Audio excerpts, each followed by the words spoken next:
सुरेश के दो बेटे थे, भीरू और धीरू।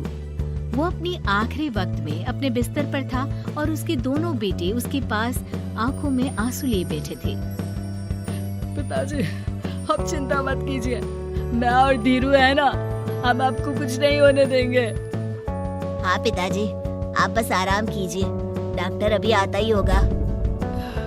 मेरे बच्चों, मेरा अंतिम समय आ गया है। तुम दोनों मेरी बात ध्यान से सुनो। मैंने वकील से कहकर अपनी जायदाद तुम दोनों में आधी आधी बांट दी है। मेरे जाने के बाद तुम दोनों मिलकर रहना, एक दूसरे के सुख दुख में साथ देना। तुम्हारी माँ की भी यही इच्छा थी। जी पिताजी, आप जैसा कहेंगे हम वैसा ही करेंगे। जी पिताजी, आप जैसा कहेंगे हम वैसा ही करेंगे। और सुरेश उन्हें छोड़कर चला जाता है। अरे धीरू भाई, मैं तुझसे कहना चाहता था कि मुझे व्यापार बढ़ाने के लिए कुछ रुपयों की जरूरत है। अब पिताजी के जाने के बाद हम दोनों ही एक दूसरे का सहारा है। पिता के जाने के कुछ दिनों के बाद दोनों भाइयों की जिंदगी धीरे धीरे सामान्य हो जाती है। दोनों भाई अब अपना अपना व्यापार संभाल लेते हैं।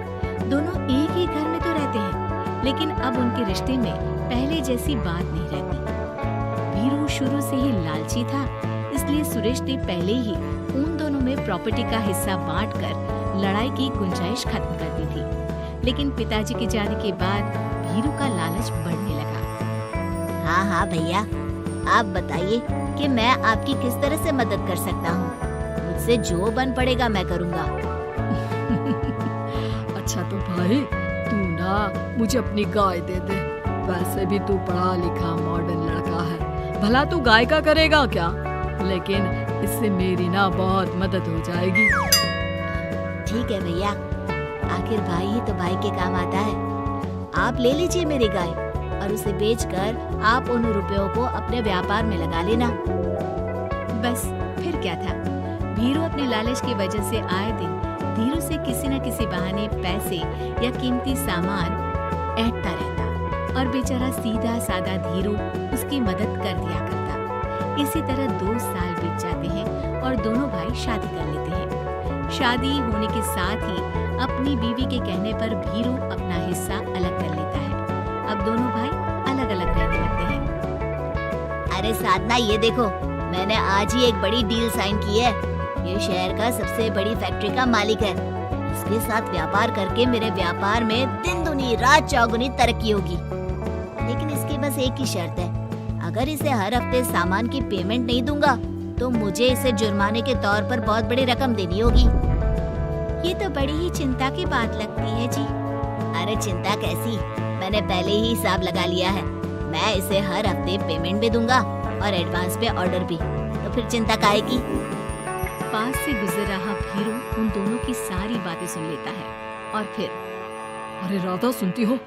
उस धीरू ने आज एक बहुत बड़ी डील साइन की है। ये सुनकर ना मुझे बहुत बुरा लग रहा है। भीरू उसे सारी बात बताता है। तो ऐसे हाथ पे हाथ रख के गुस्सा करने से क्या होने वाला है? आप तो उस डील की कमजोर कड़ी जानते ही हैं, तो मारिए हथौड़ा।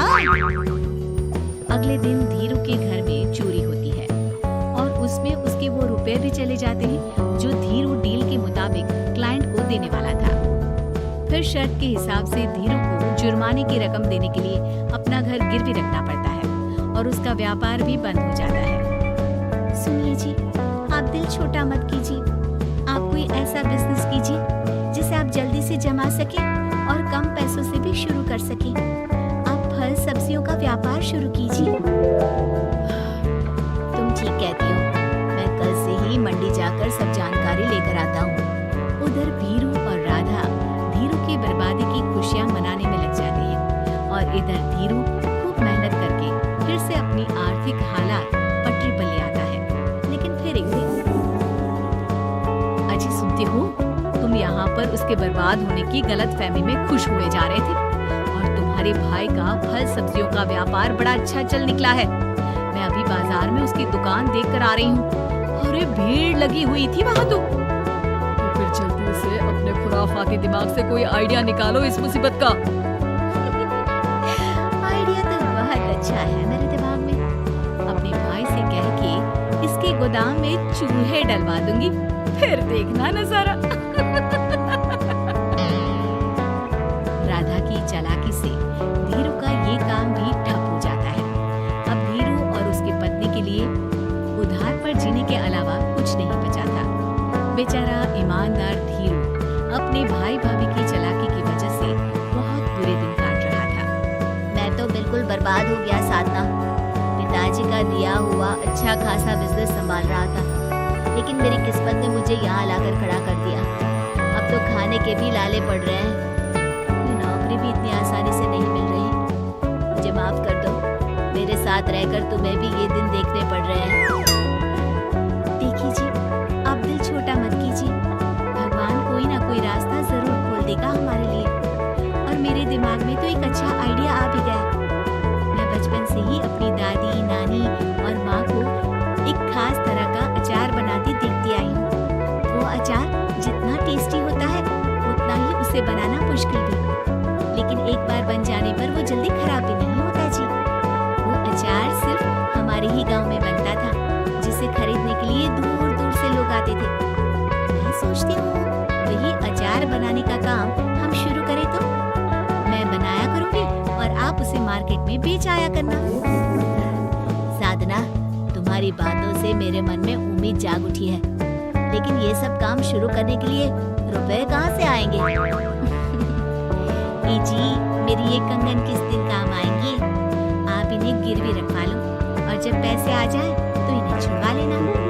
साधना बाजार जाकर अचार बनाने का सामान लेकर आती है, फिर घर आकर सारे खिड़की दरवाजे बंद करके अचार बनाती है और धीरू उस अचार को पैक करने में साधना की मदद करता है और अगले दिन बाजार में बेच भी आता है। शुरू में सिर्फ 10 बोतल अचार ही बन पाता है, लेकिन उसे बेचकर हुए मुनाफे से अचार की बोतलें 10 से 50 और फिर 1000 और 10,000 हो जाती है। अब धीरू को अपने काम में मदद के लिए कुछ लोगों को भी काम पे रखना पड़ता है, लेकिन अचार अब भी साधना ही बनाती है और अपनी रेसिपी का सीक्रेट बनाए रखती है। अब देखते ही देखते धीरू साधना ब्रांड अचार आसपास के कई शहरों में मशहूर हो जाता है और धीरू के दिन एक बार फिर बदलते हैं। धीरू के पास अब धीरू से दुगना बड़ा घर, गाड़ी, धन, अचार की कई फैक्ट्रीज और नौकर चाकर होते हैं।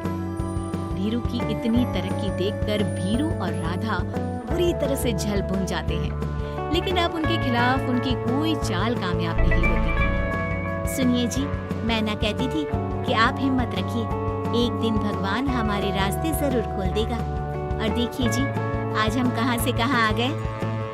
ये सब तुम्हारे फौलाद जैसे मजबूत मन की वजह से हो पाया है साधना, वरना एक समय मैं तो हिम्मत ही हार चुका था। तुमने न सिर्फ मेरा हौसला बढ़ाया, बल्कि बिजनेस में मेरा साथ भी दिया। जहाँ एक तरफ धीरू और साधना अपनी मेहनत और हौसले से बहुत तरक्की कर चुके थे, वहीं दूसरी तरफ धीरू और राधा के लालच और धोखेबाजी की वजह से वो इनकम टैक्स वालों की नजरों में आ चुके थे। भीरू के एक घर पर इनकम टैक्स वालों का छापा पड़ता है और भीरू को काला धन जमा करने के आरोप में जेल जाना पड़ता है।